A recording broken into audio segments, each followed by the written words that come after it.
Mga mi, itak na to. Kitchen knife, mga mi. Dragon knife pala siya. Parang itak na siya, mga mi. O, di ba kalaki?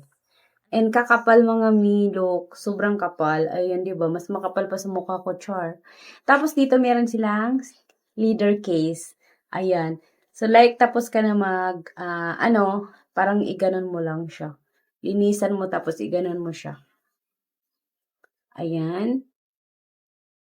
Oh, 'di ba? Kaganda. Safe siya gamitin. Kahoy siya dito. Ayan. Mm. Malaki siya para siyang itak. 120 ko lang siya nabili. Ayan. Dragon knife. Oh, 'di ba?